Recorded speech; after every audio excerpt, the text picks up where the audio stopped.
ഈ ബോർഡ് കണ്ടാൽ അങ്ങോട്ട് പോകാണ്ടിരിക്കാൻ കഴിയില്ല. ഞാൻ ഇന്ന് പോകുന്നത് കണ്ണൂർ എനിക്ക് ഏറ്റവും ഇഷ്ടപ്പെട്ട കാവുകളിലൊന്നാണ്, നമ്മളെ അണ്ടല്ലൂർ കാവ്. ഇവിടുത്തെ വൈബ് വേറെ തന്നെയാണ്. ഈ ഫെബ്രുവരി മാസം ഇവിടെ ഉത്സവമാണ്, അണ്ടല്ലൂർ തറ.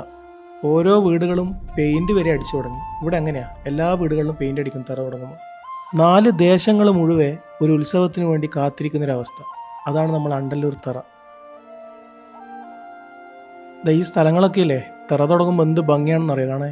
നമ്മളെ ആകാശമ്പി പറഞ്ഞ പോലെ വിഷ്ണുട്ടാ, ഇവിടുത്തെ സമാധാനം വേറെ എവിടെയും കിട്ടൂല.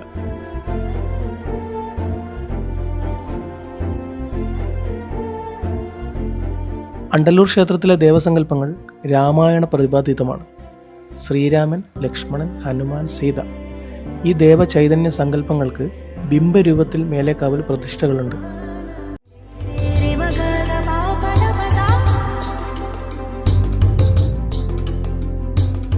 അങ്ങനെ കുറച്ചു നേരം കാവിൽ നിന്നപ്പോൾ നമ്മളെ ചങ്ങായി അഭിജിത്ത് ഇങ്ങ് വന്ന്.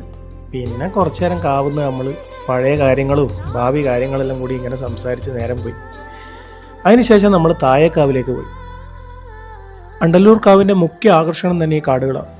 2000 വർഷം പഴക്കമുള്ള മരങ്ങൾ ഇവിടെയുണ്ട്. മേലേക്കാവ് എന്നും താഴേക്കാവ് എന്നും 2 ദേവസ്ഥാനങ്ങളാണ് ഇവിടെയുള്ളത്. ഇതിൽ താഴേക്കാവ് കാടുകൾ നിറഞ്ഞ പ്രദേശമാണ്. നിരവധി തെയ്യങ്ങൾ ഇവിടെ കെട്ടിയാടാറുണ്ട്. 7 ദിവസം നീണ്ടു നിൽക്കുന്നതാണ് ഇവിടുത്തെ തറയുത്സവം. അതിമാസമാണ് ഫെബ്രുവരി. അപ്പോൾ എല്ലാവരും ഉത്സവത്തിനുണ്ടാവണം.